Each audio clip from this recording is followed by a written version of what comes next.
Good Friday afternoon to you. I hope you're having a great start to your weekend. Thanks for joining us on Sports4CLE. The Cavs, a little later tonight, will start a 6-game, 10-day West Coast trip in Portland. A little later in the show, Sam Amico from hoopswire.com will join us to talk all things Cavaliers. We'll also hear from Rajon Rondo, who is listed as probable for tonight's game in Portland.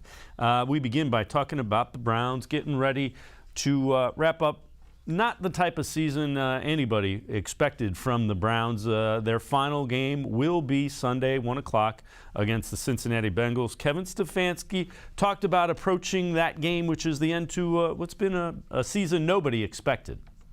Yeah, Daryl, I think, like you said, we have pros. There's no doubt that there's disappointment and frustration based on where we are.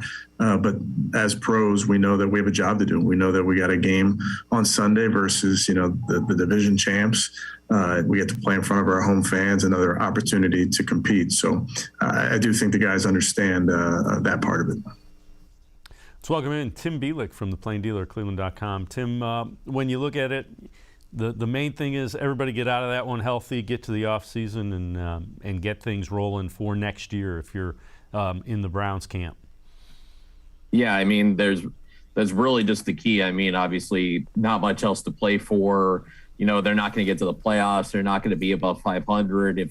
If Baltimore beats Pittsburgh, then the Browns are going to be in last place no matter what they do in the division, which is obviously, the last thing everybody would have thought was going to happen considering all the Super Bowl expectations laid out for this team. But, there's still things to be gained, I think, as far as, just, personal things. And, I mean, Browns win. That's going to be just their fourth 8-win season since they came back in the league in '99. If they lose, they probably end up closer to a top 10 pick, which, again, not ideal considering all the expectations, but considering, the needs this team has, particularly a receiver and what's a good receiver draft, as long as guys don't get hurt, the outcome should be, you really can't lose in either situation. Obviously not where you want to be, but in terms of getting ready for next season, just there's not much you can really lose unless some guy gets significantly hurt. Yeah, and again, I get it. They want to be able to say they swept the Bengals this year. Haven't done that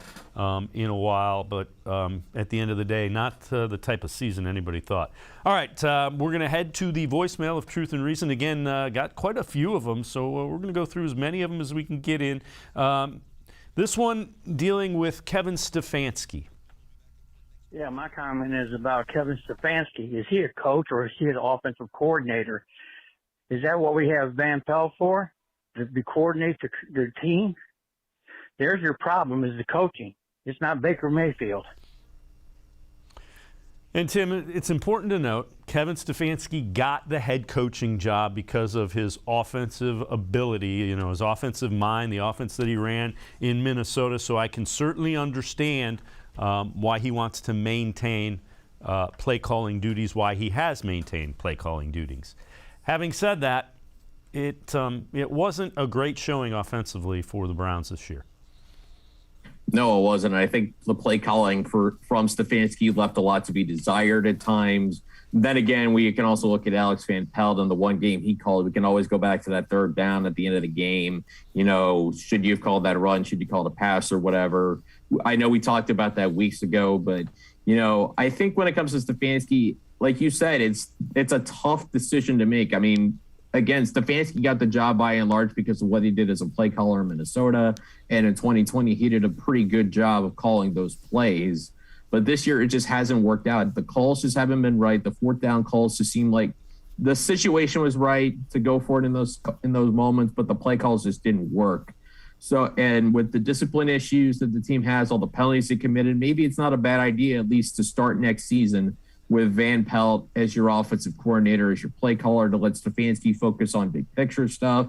He could probably still have his input on, the offense and different things of that nature. And if they struggle again to get things going offensively, Stefanski can always just take over the play calling. It's probably easier to assume that duty than it is to give it up to somebody else, I imagine, over the course of a season. And again, those are all things that I'm sure will be discussed in the merits and the drawbacks to them. But again, to just say, he hasn't played called, that's the problem.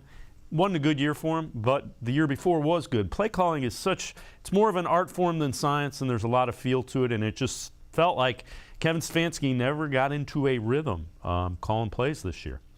All right, Peter King was on NBC Sports Pro Football Talk. This is what Pro Football Talk's Peter King thinks the Browns should do regarding Baker Mayfield. And keep in mind, Peter King is a guy who has seen and been around the NFL for a long time. Here's Peter King on Baker Mayfield. A lot of fans in Cleveland want to be done with it and everything, which is the emotional part of your brain speaking. And I'll tell you why, in my opinion, unless Baker Mayfield, does one of these things and said, no, I am not coming back. Get me out of here. Get me out of here. I would absolutely unequivocally not get rid of him right now. His value is at its nadir. And $18.8 million for a quarterback who gives you a chance. At his best, you've seen that Baker Mayfield can be and should be a long-term quarterback for your team. But he wasn't at his best almost all season. There's no way I'd sign him to an extension for a lot of money. There is a way that I would meet him in March after everything is settled down and say, listen, we would really like to have a total win-win scenario for 2022. You come back at $18.8 million, and if you play great, one of two things can happen. You'll be able to go out and seek your fortune somewhere, or you'll sign here for $40 million a year. So to me, that is what I would do if I were the Browns. And Tim Bielik, I know you didn't study for the SAT word nadir. I'm guessing that means it's at its lowest point. I don't know that for certain, but that's what I'm going with. But Peter King makes a valid point.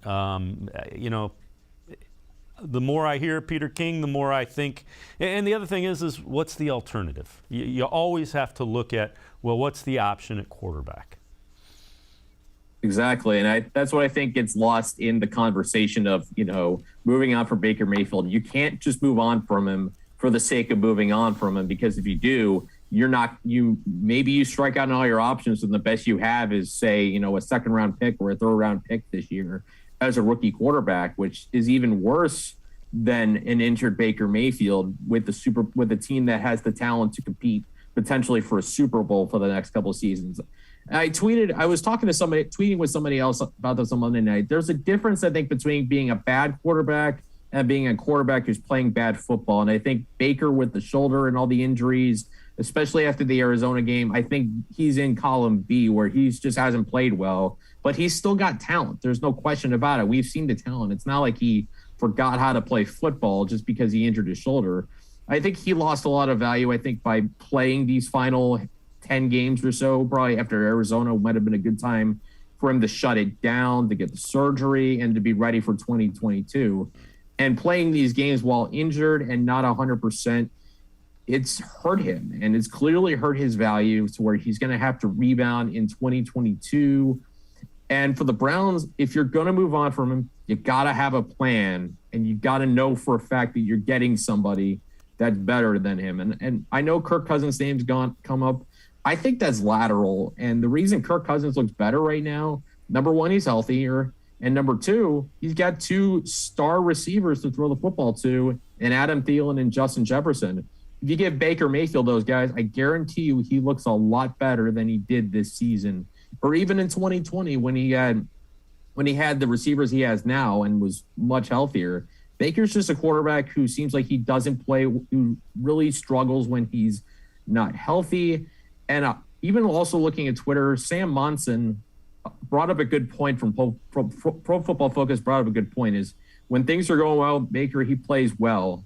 When things aren't going well, they snowball for him, and he's just not able to pull himself out of that. So that's something he needs to work on, is how to pull himself out of those negative situations and how to be better in the fourth quarter. If he can do those things while being healthier and continue to work on those mechanics this offseason, I know that's a very vague checklist of things he can work on, but I think if he does those things, he's got a chance to be the guy that everybody thought he was going to be all the way back in 2018 when they drafted him. Yeah, fair enough. All right, let's head back to the voicemail of Truth and Reason. This one, how the team sits right now relative to the quarterback. Yeah, I think what everybody's failing to realize, at least from where I stand, is that our team, minus a true number one wide receiver and a quarterback, minus that receiver, we are built to win now, the immediate future, and they are setting us up to be able to sustain that for years to come. But without good quarterback play, we can't run the ball. Without good quarterback play, we can't get out of the AFC North with this blitz-heavy systems that these teams are throwing at us. We have to have somebody that can make decisions, and we are selling ourselves short by thinking that Marcus Mariota is what we should shoot for. We should be thinking Brett Favre. We should be thinking Russell Wilson. These players are going to want to come to a team that is ready to win and is built to win and that has a really good defense. All right, and Tim, I think he was talking about Aaron Rodgers and not Brett Favre. So I don't know about Aaron Rodgers or Russell Wilson or somebody like that wanting to come to play here. You know, when you have a quarterback of that ilk, what they're going to look at is the system and the receivers. Right now, if I'm a quarterback, I'm not jumping up and down to run and put on one of those orange helmets and play with the current receiving core and in the current system. No, I'm with you 100%. And that's the biggest reason why I've said before they need to not just attack receiver in the draft. I think it's a double dip off season. You got to get one in free agency and you got to get one high in the draft. It doesn't necessarily need to be with the first round pick, but you need to get one within the first two. You just simply have to. I mean, I look at what the Cincinnati Bengals have, and I even tweeted the same thing on Twitter, is Joe Burrow is outstanding. There's no question about it. But you look at his receivers. He's got already one of the best receivers in football in Jamar Chase. You got T. Higgins, who is kind of a borderline 1-2 guy for me. And you got Tyler Boyd, who might be one of the best number 3 receivers in football. Plus a pretty solid tight end in C.J. Uzomah and a running back in Joe Mixon who can be dangerous catching the ball out of the backfield. That's elite skill. And in a passing game, you need to have skill at the receiver position. You need to have elite playmakers there. And we've talked about before, the Browns just aren't there yet. And unless you're Tom Brady or Aaron Rodgers, you're not going to be able to be as good as you're going to be unless you have those guys. And even Brady and Rodgers have those guys. So it's just part of the growth of the team, the evolution of the team. And I mean, again, you got to have guys that can make plays when the quarterback's not at his best to be able to succeed. And that, I think, was also a big reason of the struggles on offense with Baker injured. He was limited, so you would have hoped the receivers could step up, but they really never did. Fair enough. Tim Bielik and I are going to step aside, take a quick time out. On the other side of the break, we head back to the voicemail of Truth and Reason. We'll also take a look at the names of some wide receivers that are available in the draft and some that are scheduled to be free agents the Browns might be interested in. Sports4CLE. Be right back. Stay with us. Welcome back. Back to new friends, new classroom, and learning new things. Back to wearing shoes, man, like real shoes. Back to rushing to class. Back to having questions. Lots of questions. Back to vending machine dinners. Back to too much caffeine, too late at night, but feeling like it was a night well spent. Back to pursuing your dreams and taking control of your future. Come back to go forward. Tric-c, where futures begin.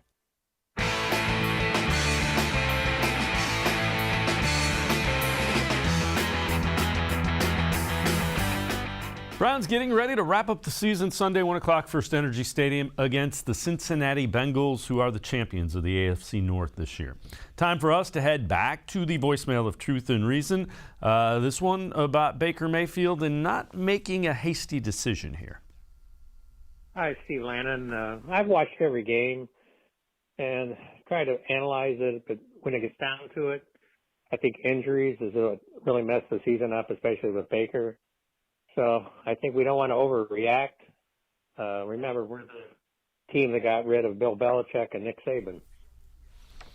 And Tim Bielik, so about Belichick, he was a guy that thought he was going to go with the franchise to Baltimore, and then they jettisoned him before they got to Baltimore. Saban was a defensive back coach here, so it isn't really like they got rid of him.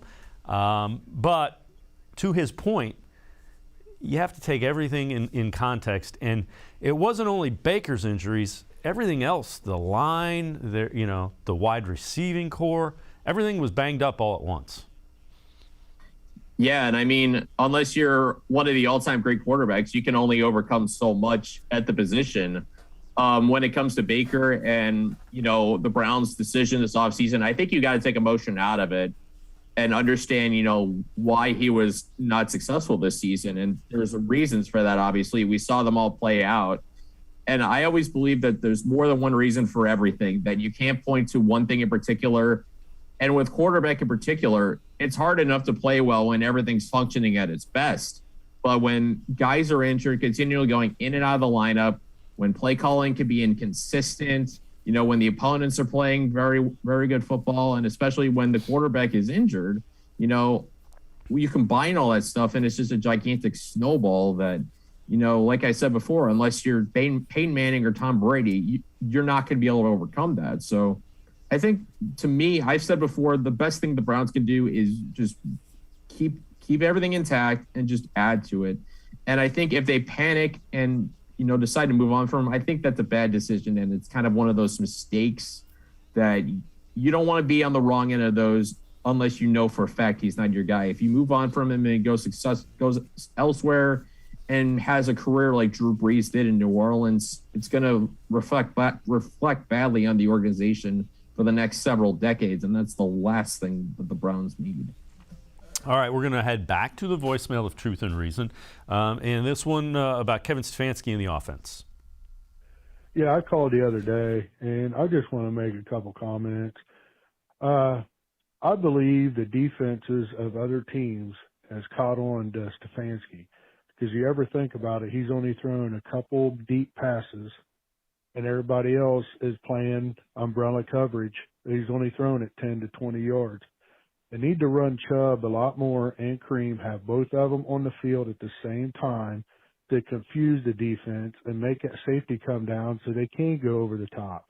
Plus, I think they need to get a top wide receiver, one or two, and make that defense work. I think Stefanski's book of 2020, nobody had it. That's the reason why they were so successful. Now they have a book on him, and everybody's playing that umbrella coverage, cover two, and all that stuff. So thank you.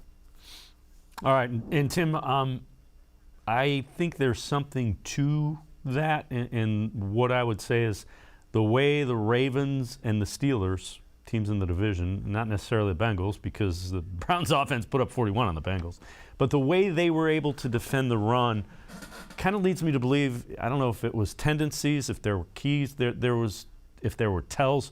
There were things that it seemed like the Ravens and the Steelers kind of knew the plays that were coming. Yeah, and I think, part of it, again, goes back to what I've been talking about with personnel. And I mean, you look at particularly with the Ravens and in some cases with the Steelers, when you can man up against the other team's receivers and they're not going to beat you on a consistent basis, why would you go away from that? Why would you do anything different other than just stack them up tight, try and dare them to beat you from behind, from deep, especially the quarterback who's been inaccurate because of his shoulder and his harness, his inconsistent mechanics. Combine that with guys who just haven't been able to separate for most, if not all of the season, and you have ingredients for an offense that, as much as they want to run, there's reasons why they couldn't or they chose not to, is because defenses are just stacking the box because they know the Browns don't exactly have the weapons to beat them outside of scheming those things open. So you need to get, again, players who can play those positions that can beat man coverage easily, much more easily, that are tough to cover in one-on-one situations to open those things up. That's what Odell Beckham was supposed to be. But obviously we all know how that ended. And then the rest of the receivers either just aren't quick enough to do that or they aren't ready to do that on a consistent basis. So that's why they need to have more explosive players to beat those guys, to beat those defenders. pro football, as much as any other sport, if not more, is not necessarily about X's and O's. It's about players and, having better players at those positions in a passing game where the rules are so skewed towards the offense. If you have better receivers and guys at those positions who are much more skilled, it gives you an advantage. Yeah. All right, so let's look at some of the names of the wide receivers. We'll start with the draft. The top 3 guys in the draft: Garrett Wilson, Jameson Williams from Alabama, Drake London from USC, and of course, Garrett Wilson from Ohio State.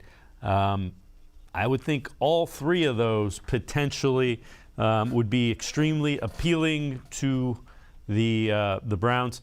London is a guy who's banged up and injured, 6'5", 210 pounds, and makes contested catches. You see that bottom note. Led all of college football, 19 contested catches. And I think that's an area where the Browns, quite frankly, need to improve contested catches. Yeah, they need guys who are going to win one-on-ones like I was talking about, because until you have guys that do that, there's no reason for a defense to go away from that. And you look at that list of those receivers, any of them would be fantastic. I think Jameson Williams, would be fantastic because he's got unbelievable speed. I know he's slighter. There's questions about him being maybe a one-year wonder, but when you put up those numbers, especially, suddenly becoming the number 1 guy on a new team after learning a new offense, there's a lot to work with there with Jameson Williams.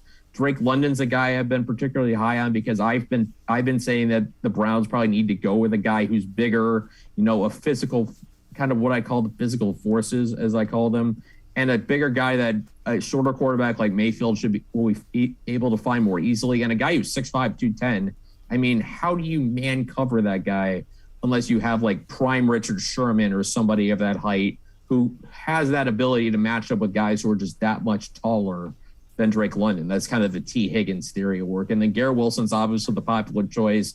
I know there's a lot of Browns and Buckeyes fans who are kind of hoping they get Garrett Wilson into Cleveland, and I think that'd be a great fit as well. I mean, you look at Wilson, he just does everything so fluidly and naturally. He's just so crisp in his route running. I've raved so much that I think his best trait is his body control.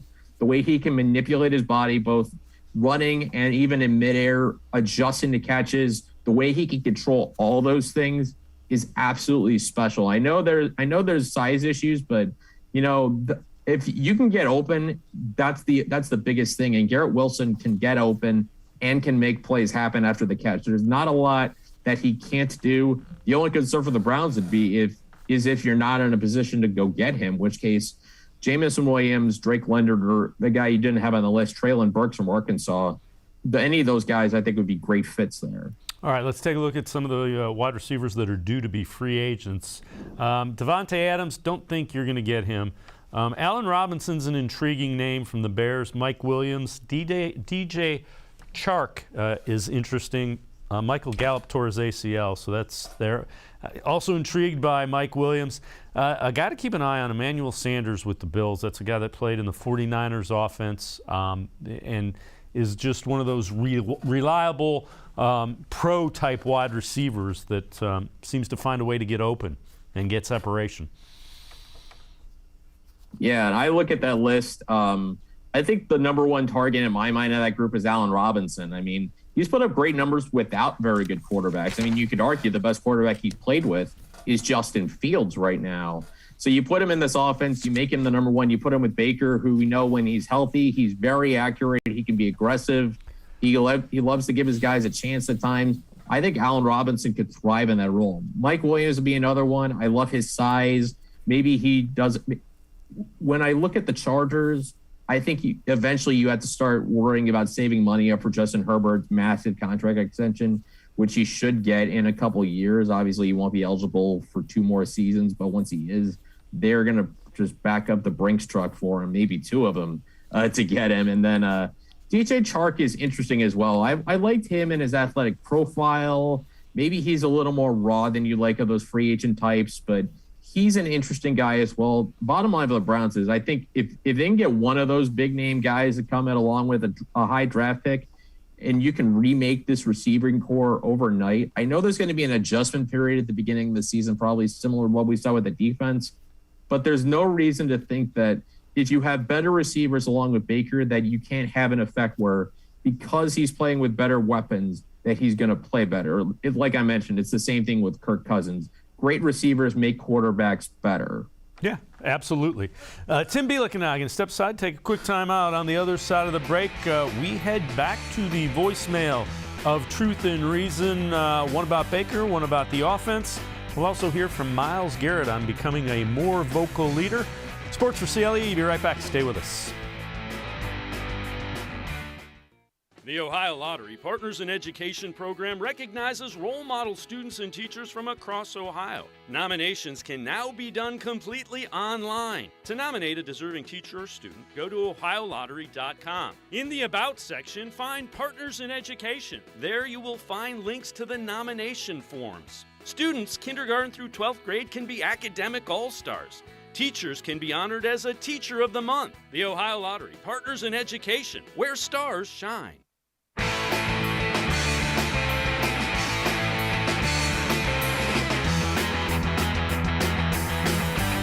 Browns will wrap up the season Sunday, 1 o'clock, First Energy Stadium against the Cincinnati Bengals. All right, time to head back to the voicemail of Truth and Reason, this one about Baker Mayfield. Yeah, hey, I never thought I'd ever see the day where Cleveland Brown fans would become so aggressive towards Baker. The guy played with half a body this year. Give him a break. Let's get him his surgery and see what happens with him. Give him the protection and surround him with what he needs and watch this team go. Thank you. All right, and Tim Bielik, it's interesting. It's split down the middle with Baker Mayfield, and I certainly understand the thought process that viewer is saying. Yeah, that's kind of what I've been saying for a while. Is it would have been in his best interest, I think, to shut it down. In the middle of the season, get yourself healthier, because it's clear he wasn't playing well. And it's not just the shoulder injury. I think that's what people gets lost in all this. It's not just the shoulder injury. It's the harness he was wearing on the left shoulder, because it kind of pins his arm in. And because of that, it naturally limits the motion, because it's trying to keep his arm from moving too much. And by doing that, you're already hampering his mechanics, because you can't put his whole body into it if part of it is already restrained and he has to make adjustments. And so because of that, addition to the heel injury, you got the knee injuries he was dealing with. I mean, for all those things together, it's no surprise why he struggled. I mean, he's a 6'1" quarterback. Obviously, if you're 6'5", 6'6", more the prototypical AFC North quarterback that everybody talks about, that we used to talk about even like 10 years ago or whatever, they could handle it better. Baker is 6'1", 210 pounds or whatever. Smaller guys are just naturally more prone to be affected by those injuries, and Baker's no different. I credit him for being tough and trying to gut it out, but it's clear that he wasn't the same quarterback as we saw in the first 6 quarters of the season, and I really think that shoulder and that harness both together really played a big role in that. Yeah, I would agree wholeheartedly. I said it after about 2 or 3 games when he was playing with it. That injury was more significant and affected him more than we were led to believe. All right, we're going to head back to the voicemail of Truth and Reason. Totally, we got a lot of them. This one dealing with Kevin Stefanski and his offense. Hi, this is my comments about Stefanski. I think we might have to release him, or at least tell him that he's no longer running the offense. If he doesn't like it, there's the door.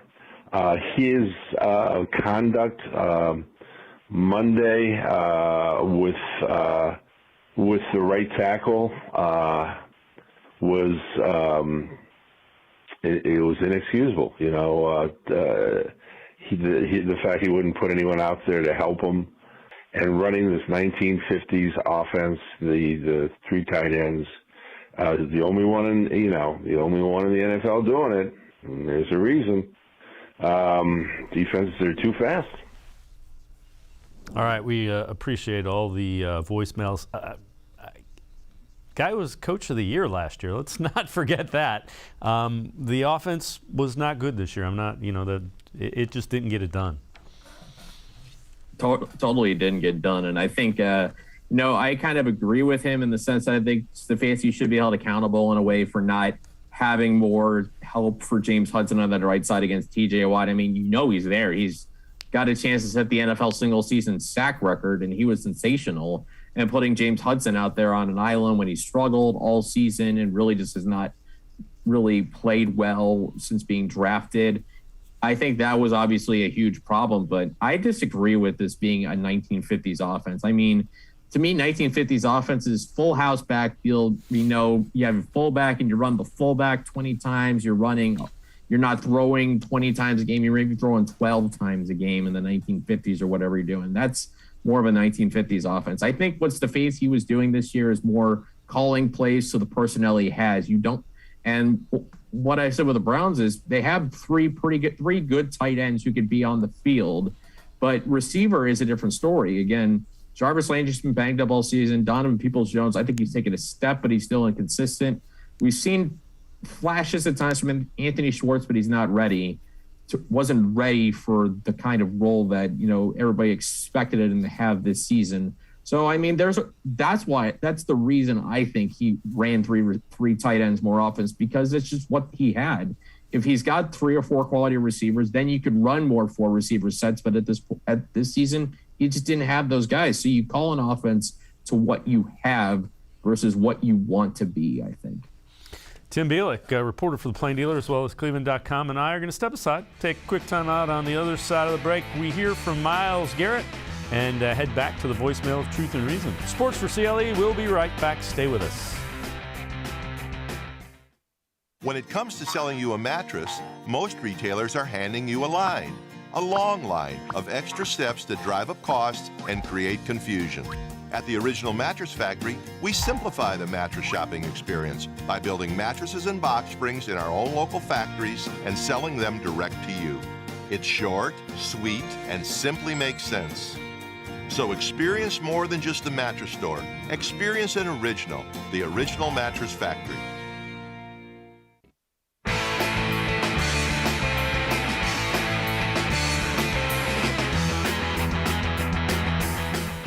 Browns will wrap up the season Sunday, 1 o'clock against the Cincinnati Bengals over at First Energy Stadium. Myles Garrett spoke to the media today and talked about how he has assumed more of a role as a vocal leader on the field this year.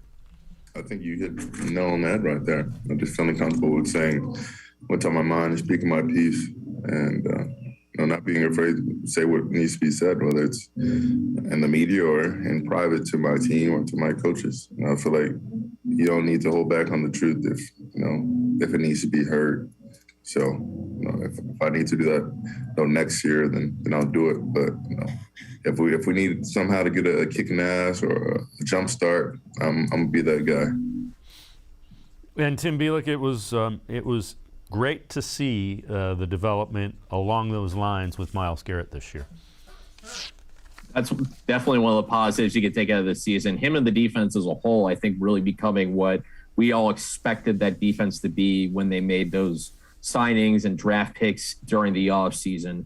And Myles' growth, obviously, as a leader, we just heard him talk about it. It's evident. I mean, the number of times he's really called out his team, he's backed it up, and his team has backed it up. They've responded to him well, and he's stepped up when he's needed to. He's had another great season. I don't know if it's going to be Defensive Player of the Year caliber because of the way TJ Watt and Aaron Donald have played this year, but he's in that discussion.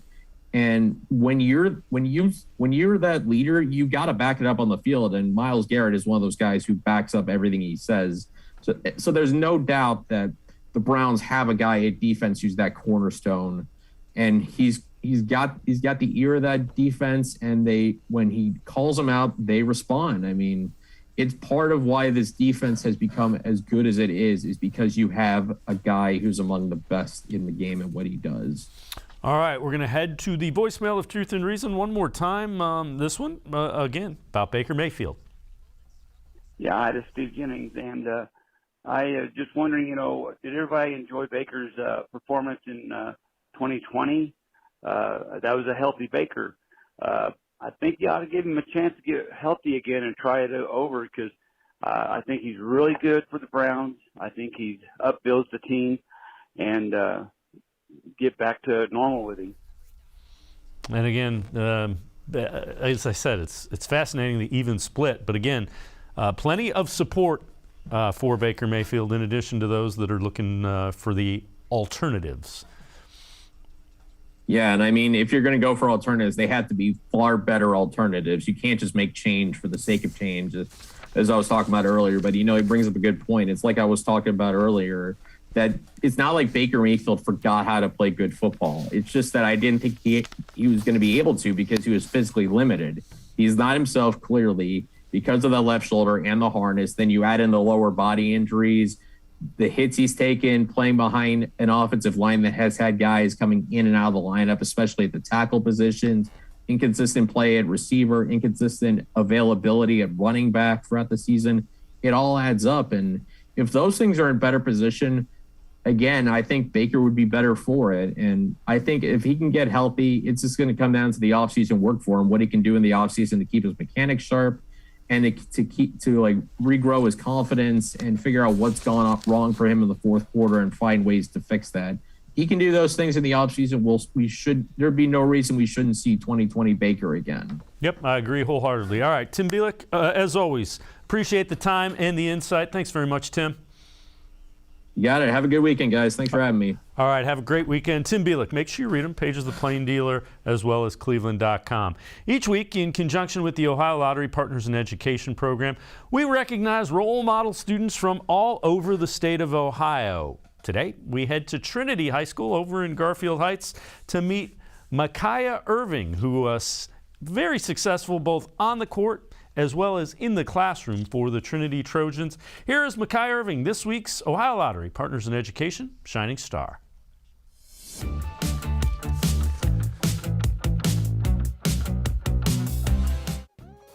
She's a two-sport star for Trinity on the court. Micaiah Irving is a middle hitter for the Trojans on the volleyball court and a 4-year letter winner on the basketball court as a guard. Basketball is definitely way different than volleyball.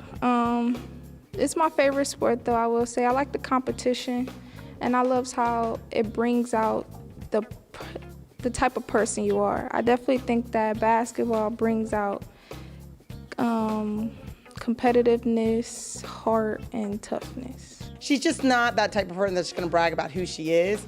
And she just sometimes is, one of the big things we worked with her is her confidence and just really bringing it out. And when she really kind of connected with the game, her game got so much better. She's just a tremendous athlete, and she's a great teammate. And so, yeah, my version of Micaiah is probably very different than her own version, because I see just an absolutely fantastic athlete and human being, really. Micaiah is also part of Trinity's student internship program. She's interned at Marymount and is currently at Galvin Therapy Center working with autistic children. I check in with him, make sure that his coat and his book bag is on his rack, and then I go off and I do office work until it's time for him to eat lunch. And I usually sit there and monitor him while he eats lunch, make sure he eats all his food and throw away his trash. I would definitely say like playing and helping him with the speech therapy and like watching the employees like improve his speaking and things like that. Because I know like at the end of the day he's happy and he's always smiling and laughing. Next year, Micaiah will head off to college where she plans on studying physical therapy. Her interest in that field has been fueled by personal experience. When I was younger, I had torn a muscle in my leg. That was probably one of the hardest ones because leg injuries aren't easy. Definitely the hardest thing about that would be like building your strength back, having a strong mentality and a mindset that you know you're going to be okay and be able to get back on the court. I also had ankle injuries with both of my ankles. That's why I wear ankle braces. That's not easy either. So basically, like any injury that anyone has, you have to have the right mindset and the right support to get back and feel better. She's very compassionate. She's always been like from the class angle, and also like because I teach her as well in volleyball. She's always willing to help the younger group, the younger girls that come in to kind of teach them Trinity volleyball. We have a particular way about ourselves in our volleyball program. we're very kind, we're very compassionate, we're not yellers. I'm not pretty much a yeller, but we really kind of embrace the idea of like caring and looking out for each other. And she's done a really nice job of that over the 2 years. She stepped that up her junior year, and then this year when the younger girls came in, she just set the tone of this is what Trinity Volleyball is. We look out for each other, we're kind and compassionate to each other. We are teammates on the court, off the court. If you know a student who deserves recognition, we want to hear about them, and you can nominate them completely online. Go to OhioLottery.com. Find the About section.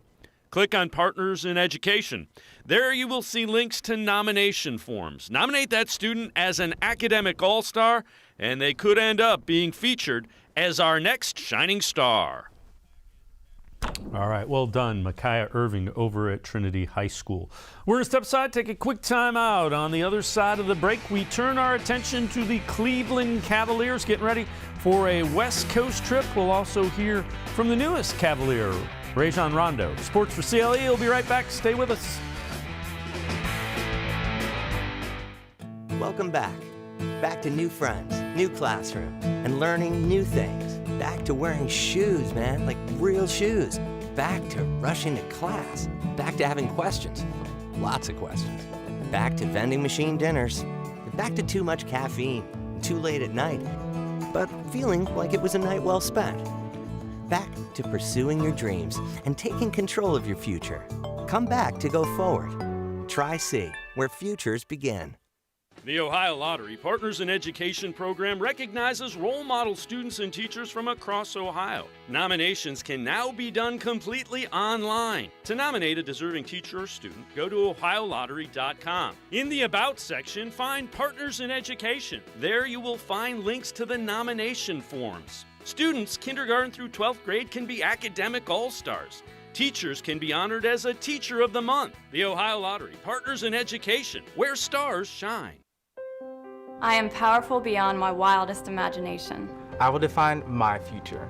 I will keep challenging myself to improve. Because I am a future leader of this great nation. I will be responsible for raising a beautiful family. And educating not only my generation, but many more to come. I will make a difference in my community. And I will stand up for what I believe in. I will not settle for simply chasing my dreams, I will achieve them. Because I was given a chance. An opportunity. A home. At Family, Career, and Community Leaders of America. The ultimate leadership experience. FCCLA has been one of the greatest experiences of my life. It's made me who I am today.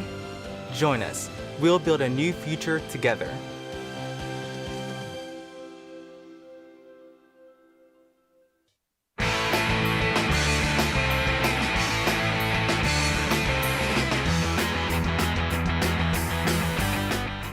We turn our attention to the Cavaliers, currently 6th place in the Eastern Conference, 5.5 out of first place.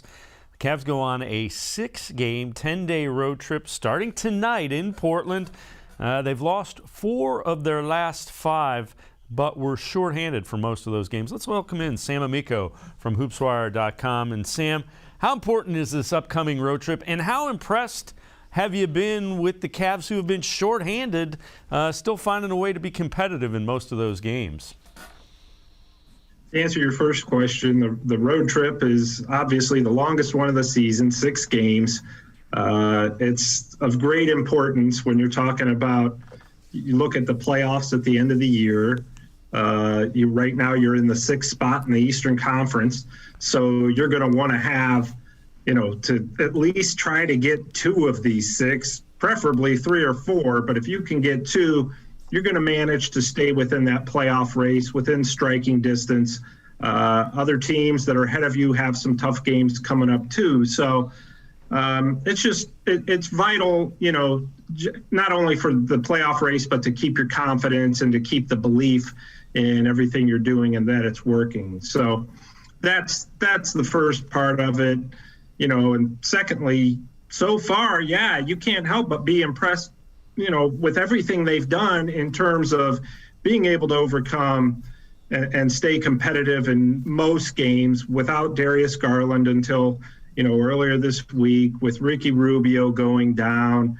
with players in and out of the protocol. They haven't had Chetty Osman. He's supposed to be back tonight. So, but they've been, a credit again to JB Bickerstaff, they've been competitive and have been really a joy to watch. Even when they lose, they're always in games and keeping things exciting. Now, since we talked last time, they did acquire point guard Rajon Rondo. Might make his debut tonight. What do you think of the acquisition? That's a guy that's been in the league like 16. I mean, he's been in the league forever. He's seen everything. You know, he won a championship with the Celtics in 2008. He won a championship again with the Lakers in 2020. But he's seen more than that. He's been on more than winning teams. Obviously, he had a stint with the Pelicans when they weren't all that great. He had a stint with the Sacramento Kings when they weren't all that great. The thing that I kind of like about Rondo is the fact that he's been in this situation before, too, a young team that's kind of on the rise. If we remember last season, he started last season, played all the way to the All-Star break with the Atlanta Hawks. Serving a very similar role, kind of backing up Trae Young there, coming off the bench, keeping things moving, staying in the young guy's ear with Trae Young and John Collins and, you know, Kevin Huerter and some of the Hawks' other young guys. He served this role that he's going to serve with the Cavs. He's done this before. So obviously, trade deadline, he was sent to the Clippers, but full season, you know, the majority of the season, he was playing this role that he's going to play with the Cavs. He did it with the Hawks, and this year's Cavs are very similar to last year's Hawks. They're the team on the rise, the young team with a lot of star power or potential star power. So I really like the acquisition. The Cavs had to do something, obviously, when Rubio went down. And Rondo is a guy who's a facilitator, pass-first guy. He's got some feistiness to him. He plays with an edge, and he's proven that he can lead a team such as this. Well, one of the things that you alluded to, he's going to be a guy that is going to, for lack of a better term, help mentor Darius Garland. Rondo talked about what he has seen from Darius Garland, and the two know each other because they work out at the same place in Los Angeles. So here is Rondo on Darius Garland. Actually, the first one that reached out to me through text when the trade happened. So we actually had a workout partner that we work out with in LA, a guy named Chris Johnson, that we work out both together. In the last couple of years, we've been trying to get together, but we haven't been able to manage, you know, a lot of time on the court together. So obviously, it's a big surprise for me and a plus because I'm willing to teach the young guys as much as possible, and I'm excited that he reached out to me and vice versa, that knowing that, you know, I'll be able to teach him as much as possible, anything that he's willing to know and learn. So he's definitely a hell of a talent. He's one of one. He scores, shoot, pass, and if you have that on the court, you know, I'm willing to go to war with any night when he got on the court like that. And Sam, you know, you got to like hearing Rondo talk about that, like that about Garland as well. Yeah, they've had, as you alluded to, they've had a relationship or at least are familiar with each other. And Rondo's going to help so much more than just the court, like on the court during games. I mean, primarily that's where you want him to help this season. But moving forward, Darius Garland can take some of these lessons that Rondo is either showing him by example in practice or showing him by example in the locker room. And it's not just Garland. It's some of these other young guards and an Evan Mobley, even though he's a forward, you know, forward center type, or Jared Allen or Lauri Markkanen. Rondo is a leader in the sense that he will implement ideas and strategies in all these young players' heads because, again, look, I've won 2 championships. I've been around the block. I've been in just about every situation. Take it from me. You know, listen to what I can add to your growth and maturity as a basketball player. So I think that he will benefit just in every area in that sense. And then, you know, hopefully he's a fit on the court. That's where you go get him for right now is you want him to be able to facilitate things he's always done. Things he's obviously he can't really shoot that well. That's okay as long as he's finding the open man and creating stuff. And that's what he's done his entire career. So I don't think that'll be a problem. So another guy that has played really well, probably better than most people thought, is Kevin Love. he's played so well to the point I kind of expect some of the big boys, some of the contenders to come asking the Cavs about his availability come trade deadline, which is about a month away. Is there any way, do you see any way that the Cavs are willing to move on from Love? He seems to be enjoying this group of young guys as well. Yeah, you know, before the season, I would have told you the Cavs would have given probably a lottery pick to move him, and he probably would have been thrilled to get moved. Now it's what a difference almost 40 games makes. He seems happier than any time I've ever seen him in Cleveland, and I thought he was happy before, but I just think he's enjoying himself so much more in this new role, being able to be a leader off the bench, a contributor off the bench, has everyone's respect.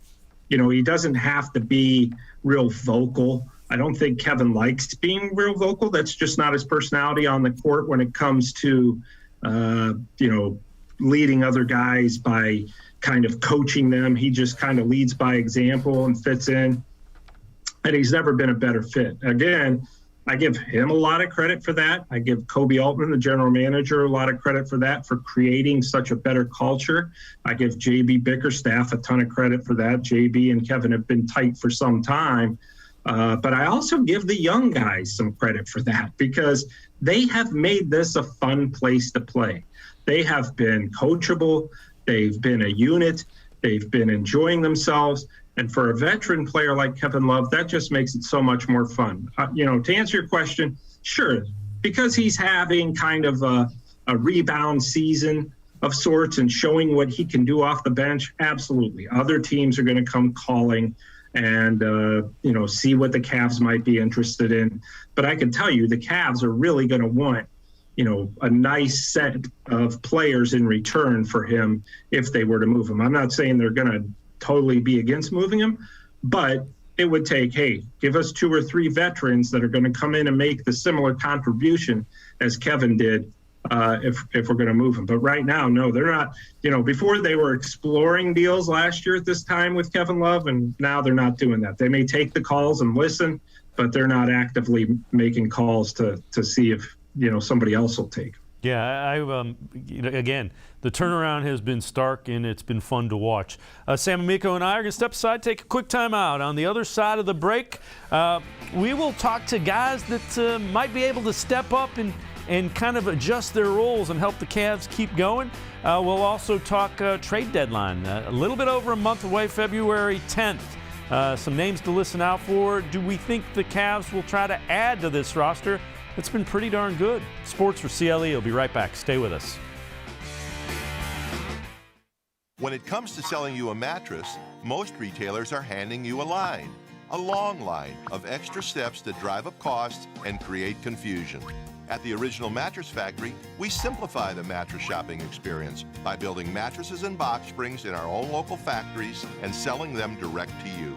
It's short, sweet, and simply makes sense. So experience more than just the mattress store. Experience an original, the Original Mattress Factory.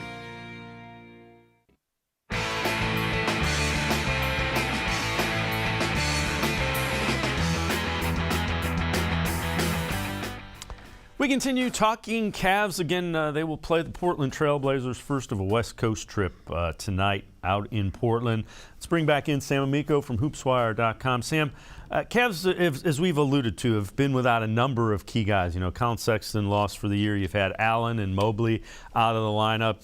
Okoro's out of the lineup currently. Who are some guys that could step up and kind of see their roles tweaked or increased to help, you know, get things facilitated and keep them winning? Well, you know, I had on HoopsWire today that they're going to guarantee Lamar Stevens' contract for the rest of the year. Today was the guarantee date in the NBA. Either for guys with non-guaranteed deals, you either had to guarantee it or not. And if you didn't, sometimes that can create some roster changes or, you know, weird things that can happen with players. So they've stabilized that situation. And you know, Lamar Stevens certainly plays with a ton of hustle and goes all out all the time. And the Cavs like that. He's now in his second season in the NBA, second season with the Cavs. So he's a guy who I see is going to get some, continue to get an opportunity. You're hoping at some point Dylan Windler can stay healthy and get into some sort of rhythm. He really hasn't had much of an opportunity to get into a great rhythm, and he just hasn't been able to stay healthy, which is kind of strange because he only had like one injury from high school all the way to the NBA. So it's strange that he's just not been able to stay out on the floor very often. Dean Wade, obviously another guy who's started earlier in the season. You're going to look for him again to kind of play that 8th man role, 9th man role. And, you need 8th and 9th men. You need them to be productive. So hopefully he'll be able to fill that role too. So those guys, kind of the unsung guys in all of this, but they're a key part of this resurgence. They're a key part of the Cavs being a pleasant early season surprise. In order for the Cavs to keep it going, you're going to need consistency and contributions from those guys. You don't need 20 points, 10 rebounds, but you need them to make sure that you're not losing anything when they go out on the court. And so far, that's pretty much been the case. So obviously, Chetty's in there too, Chetty Osman. To me, he's having, even though his career average in points isn't as high, he's having a career season. Trade deadline, a little bit over a month.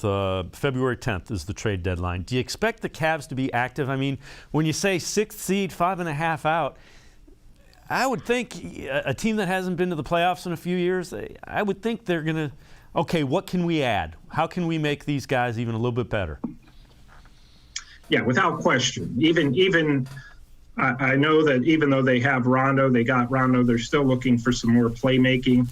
I wrote a column on this earlier today. They're not going to, I'd be shocked if they made a big splashy move. I don't think that's the direction they're going. They obviously want to keep this young core of Allen and Garland and Okoro and, obviously Evan Mobley. You want to keep those guys together and Markkanen. I don't foresee any of those guys getting moved. I don't foresee the Cavs making a big deal.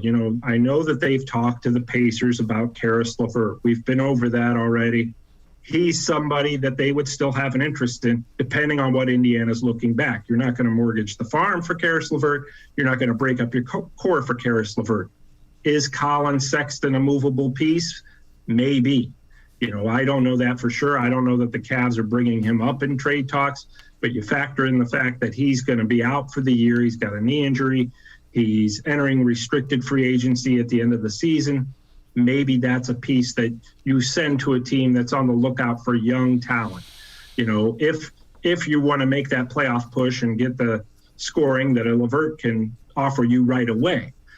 So there's a name that we've heard. Terrence Ross, an older veteran from the Magic, a guy who's just a pro's pro, comes off the bench, gets you 15 a game, doesn't disrupt anything. He's not demanding the ball. He gets his points in the course of a game or the course of play. So a guy that could probably be had for kind of cheap. Those are the kind of guys that the Cavs are looking at. We've heard Buddy Hield. We've heard from the Kings. We've heard Eric Gordon from the Rockets. These are veteran guys who can either score or help in the playmaking department or do both. And those are the type of players, that the Cavs will probably look to explore and make some calls on to see what they can get. They're not feeling desperate for a move, but they would like to add another piece for sure, preferably in reserve. If you can go out and get a starting caliber type of guard to play alongside Garland, you're going to do that. But again, they're not going to shake up and, nobody's going to say, I can't believe the Cavs made that move. They're just not in that stage where they're looking to shake it up so they can win a title or shake it up so that they can get more youth and develop more players, because they have plenty of all of that already. Yeah, and you know what? The core seems to have some chemistry, and those are things, young chemistry tends to build on each other, and I think I think you made a really valid comparison to the Atlanta Hawks a season ago.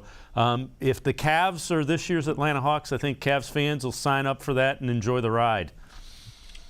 Yeah, I would think so, because nobody expected the Atlanta Hawks to do what they did last season, and nobody's expecting the Cavaliers to do what they've done so far. And, to me, the next best thing, and I think to most fans, the next best thing to winning a championship is a regular season full of fun, because that's the longest part of the year. And if you can enjoy that part of the season and see lots of signs of hopes for the future, then that's a great season. And I think that's where the Cavs are today. And they don't want to mess it up too much by making a big trade or any of that. They want to just add somebody who can complement what is already a pretty good thing they got going. Sam Amico from hoopswire.com. Sam, as always, man, appreciate the time and the insight. Thanks very much. Thank you. All right, Sam Amico, make sure you read him on hoopswire.com. Cavs news as well as all NBA news. That's going to do it for this edition of Sports for CLE. We will see you back here Monday at 4 o'clock. We will dive deep into the Browns season as well as that game against the Bengals. That is Monday at 4 o'clock. We'll see you then. Have a great weekend, everybody.